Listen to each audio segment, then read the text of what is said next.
Une de nos sœurs a partagé avec nous son expérience de l'enfer. Il est choquant d'apprendre que si nous ne suivons pas les 10 choses qu'elle a expliquées à cette sœur, beaucoup de croyants pourraient finir en enfer.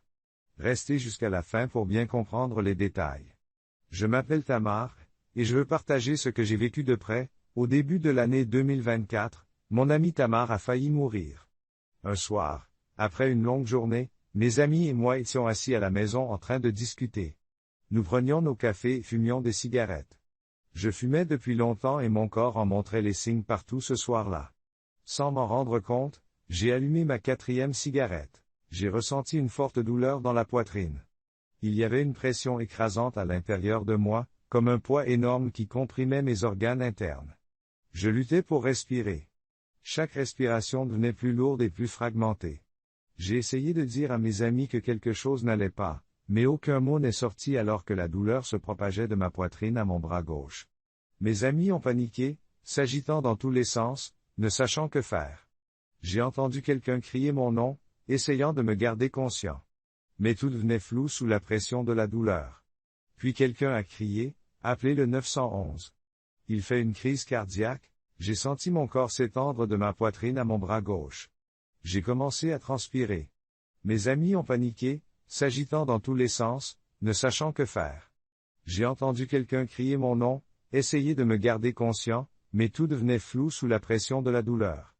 En un instant, quelqu'un a crié, « Appelez le 911 ». Il fait une crise cardiaque.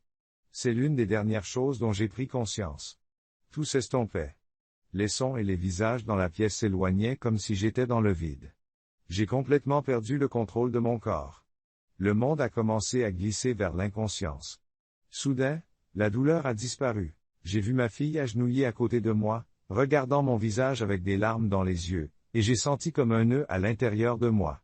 J'ai senti la peur et l'impuissance dans ses yeux, mais je n'ai pas laissé cette peur et ce chagrin m'atteindre. Tout s'estompait. Les sons et les visages dans la pièce s'éloignaient. J'étais dans le vide. J'ai complètement perdu le contrôle de mon corps. Le monde commençait à glisser vers l'inconscience. Soudain, la douleur a disparu. J'ai eu l'impression qu'un nœud en moi s'était défait. Je me suis senti me détacher de mon corps, devenir aussi légère qu'une plume, libéré de toute lourdeur. Je me suis retrouvé à flotter au-dessus de moi, regardant mon corps sans vie étendu sur le lit. Les ambulanciers s'en occupaient.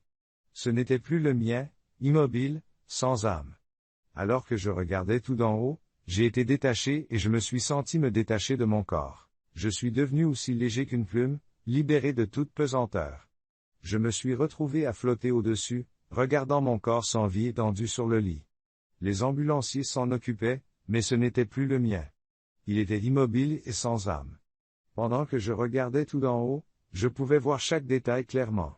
Je voyais la pâleur de ma peau et ma poitrine qui bougeaient à peine.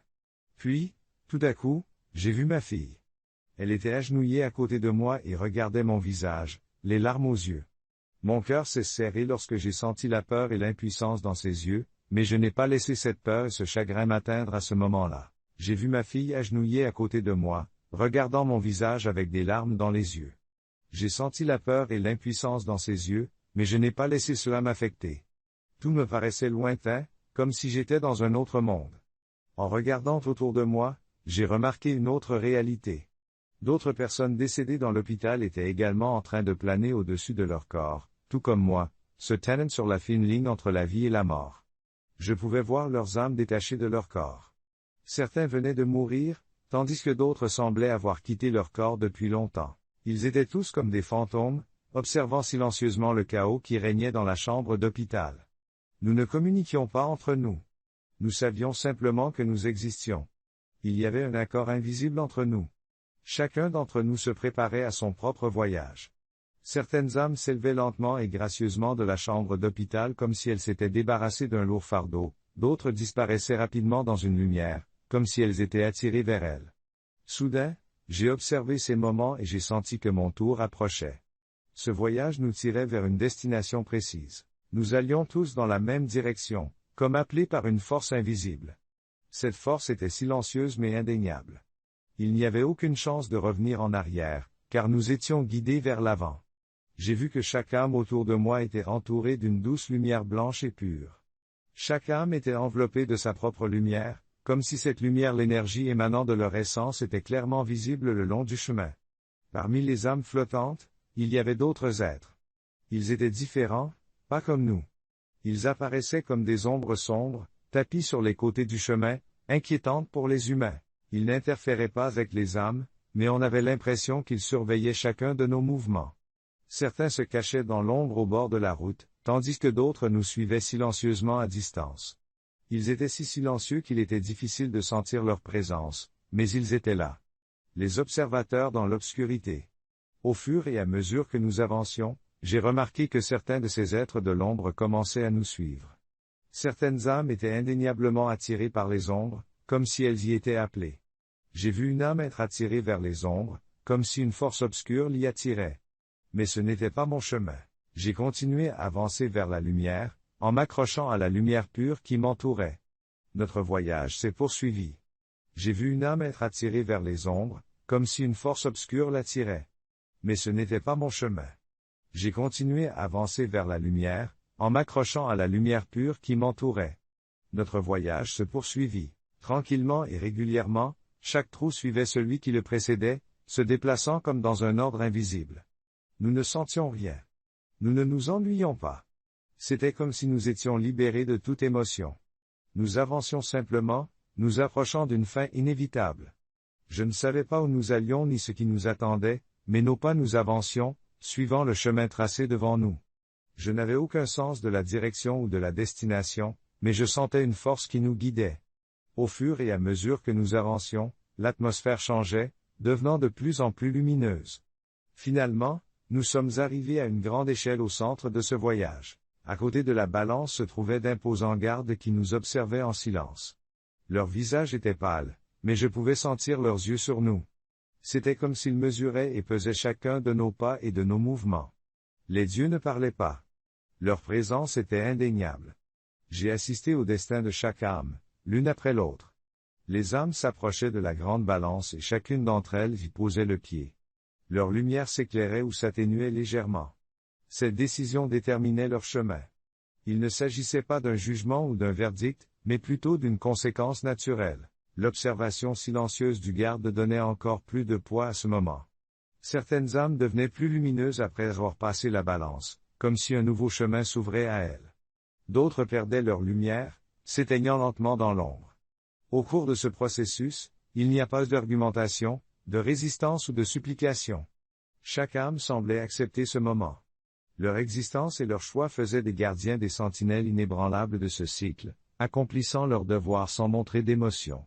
Je les observais en silence, sachant que mon tour viendrait bientôt de m'approcher de la balance. La balance se tenait au centre, déterminant le destin de chaque âme. Ces êtres sentinelles observaient chaque âme pesée par l'immense mécanisme qui décide de qui vivra quoi. Enfin, mon tour arriva et je m'avançai. L'air froid et lourd de la balance m'enveloppa. Les yeux du garde étaient fixés sur moi. C'était un moment où aucun détail n'aurait pu me faire croire que j'étais arrivé. Par-dessus tout, chaque partie de mon âme était mise à nu. Il n'y avait nulle part où se cacher. Même les recoins les plus profonds de mon âme n'étaient pas dissimulés à la balance. En m'approchant de la balance SC, j'ai senti le poids de mon passé. Chaque décision, chaque erreur, chaque regret, tout défilait devant moi. Mes yeux ont clignoté alors que je m'approchais de la balance, et les yeux du garde sont restés fixés sur moi. En montant sur la plateforme de pesée, j'ai senti une vague de peur familière déferler en moi. Tout allait être mesuré et pesé.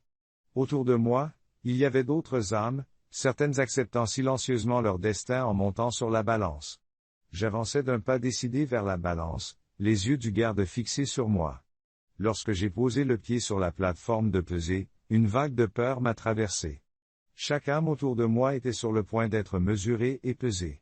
Certains ont accepté leur sort, montant sur la balance, espérant voir leur lumière s'éclaircir. D'autres résistaient, criant pour éviter de s'avancer. La détermination silencieuse du garde les retenait, les forçant à monter sur la balance. Certains luttèrent pour s'échapper, essayant de disparaître dans l'ombre, mais les gardes les maintinrent et les traînèrent jusqu'à la balance. Les cris des âmes terrifiées résonnaient dans la pièce. Certains essayaient de comprendre ce qui se passait. Moi, j'avais peur. Tandis que d'autres essayaient d'accepter cette réalité inévitable, la balance pesait leur lumière, la rendant plus ou moins brillante. Chaque âme avait un résultat différent, mais aucune ne pouvait s'y opposer. J'attendais moi aussi, car les yeux de Dieu étaient fixés sur moi. Je sentais que la balance allait me peser. Mon âme était sur le point de recevoir les conséquences de tout ce que j'avais fait. La balance a commencé à parler. Ce n'était pas le genre de discours que nous connaissons, et la première révélation m'a frappé avec une profonde clarté, comme si le poids de la balance m'oppressait. Bien que j'ai toujours cru en Jésus-Christ tout au long de ma vie, je me suis rendu compte que je ne l'avais pas accepté. Je ne l'avais pas accepté. Ma foi était devenue un rituel, une simple obligation, et non un lien authentique. Aller à l'église et dire les bonnes choses était devenu une habitude, mais dans mon cœur, je ne m'étais pas totalement abandonné à lui. Cette prise de conscience a créé un grand vide dans mon âme. C'était comme si un côté de la balance était le paradis et l'autre l'enfer. Je me suis rendu compte que je ne l'avais pas pleinement accepté. Ma foi était devenue une simple obligation, et non un lien authentique. J'allais à l'église et je disais les bonnes choses, mais dans mon cœur, je ne m'étais pas abandonné à lui. Cela a créé un grand vide dans mon âme. C'était comme si un côté de la balance était lourd et l'autre léger. Puis, une révélation plus profonde est apparue, j'ai vu à quel point ma dépendance à la cigarette nuisait à mon corps à chaque respiration. J'ai réalisé à quel point je détériorais mon corps, à quel point chaque cigarette le consumait. Je n'avais pas pris soin du corps que Dieu m'avait donné. Lorsque la balance a pesé cette vérité, j'ai su que je devais changer. Je voyais un déséquilibre. Puis, une révélation plus profonde est apparue, ma dépendance à la cigarette avait nui à mon corps. À chaque respiration, je réalisais à quel point je détériorais mon corps, à quel point chaque cigarette le consumait. Je n'avais pas pris soin du corps que Dieu m'avait donné. Chaque moment où je négligeais ma santé était mis à nu devant mes yeux. Une vague de honte m'a envahi. Mon corps était un dépôt sacré de Dieu, mais je l'avais traité avec négligence. La révélation suivante a mis en lumière ma négligence dans le service de Dieu. Je voyais clairement les activités ecclésiastiques auxquelles je participais et les tâches que j'accomplissais par obligation. J'ai eu honte de négliger ma santé. J'avais été négligent avec mon corps, qui était une confiance sacrée de Dieu. La révélation suivante a mis en lumière ma négligence à l'égard de Dieu. J'ai vu les activités ecclésiastiques auxquelles je participais par obligation et la réticence dont je faisais preuve pendant les offices. Je n'agissais pas par amour mais par sens du devoir. Je pensais me consacrer entièrement à Dieu, mais en réalité, je n'étais pas prêt à renoncer à mon propre confort et à mon aisance. Ensuite, la balance a révélé à quel point j'étais spirituellement déficient. J'avais commencé ma foi avec force, mais au fil du temps, je m'étais affaibli en suivant Dieu. Les éléments distrayants du monde, les doutes et les soucis terrestres m'avaient détourné du chemin de Dieu. La balance B, pour le poids de ses négligences, montrait à quel point ma ferveur spirituelle avait diminué et mon âme avait. J'étais déficient. J'avais commencé ma foi avec force, mais au fil du temps, mon engagement envers Dieu s'était affaibli. Les éléments distrayants du monde, les doutes et les soucis terrestres m'avaient éloigné du chemin de Dieu. La balance B pour le poids de ses négligences montrait à quel point ma ferveur spirituelle avait diminué et mon âme s'était refroidie. La quatrième révélation a mis en lumière mes péchés. Elle a révélé non seulement les péchés visibles à l'extérieur, mais aussi les sombres désirs que j'avais cachés et nourris en moi. Même les petits péchés, apparemment insignifiants, avaient terni mon âme, m'éloignant de la lumière de Dieu. J'ai senti la balance peser lourdement sur moi, voyant clairement à quel point ces péchés assombrissaient mon âme. Une autre révélation a mis à jour mon égoïsme envers les autres. J'ai vu des moments où je n'ai pas fait preuve d'un amour et d'une compassion authentique, où j'ai négligé mes relations avec les gens. La quatrième révélation a clairement montré mes péchés, y compris les désirs obscurs que j'avais cachés à Dieu. Il était évident que même les petits péchés avaient terni mon âme, m'éloignant de la lumière de Dieu. Une autre révélation a montré mon égoïsme envers les autres. J'ai vu des moments où je n'ai pas fait preuve d'un amour et d'une compassion authentique, où j'ai négligé mes relations avec les gens. J'ai ajouté des fardeaux à la balance en n'accordant pas l'attention nécessaire à ceux qui m'entouraient et en donnant la priorité à mes propres besoins. Cet égoïsme a laissé des traces dans mon âme.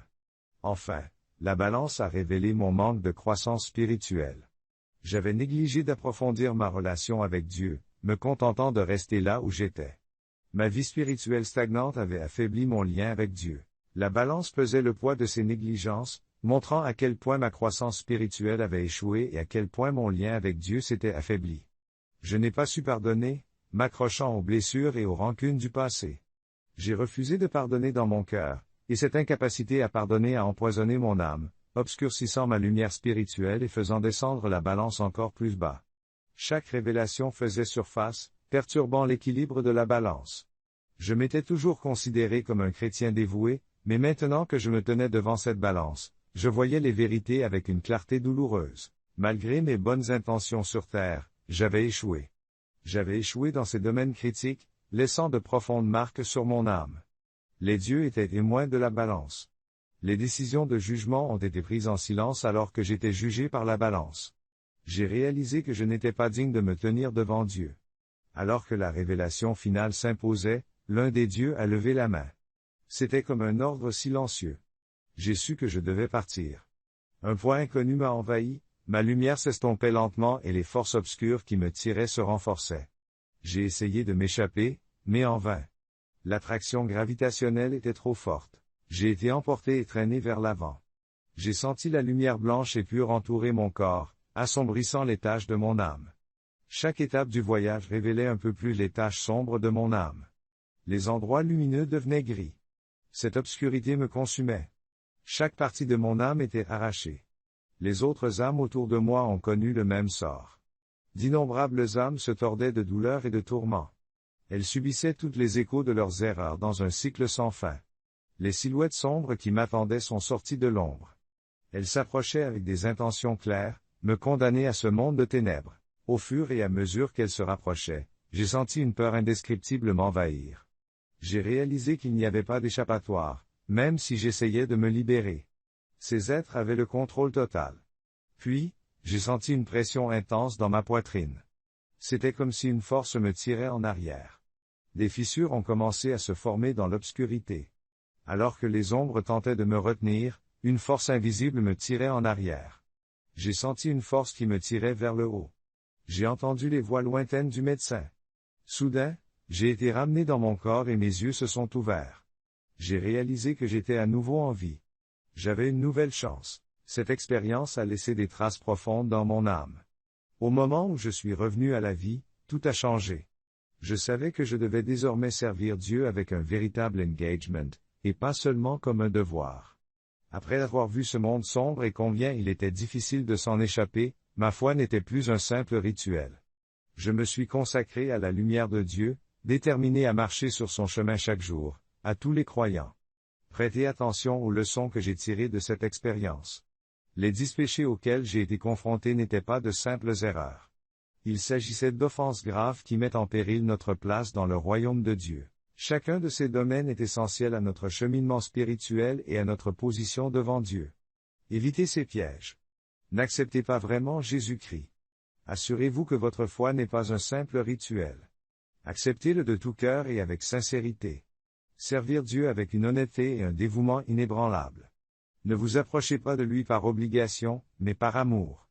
Évitez toute dépendance qui nuit à votre corps, qu'il s'agisse de fumer, de boire ou de toute autre mauvaise habitude.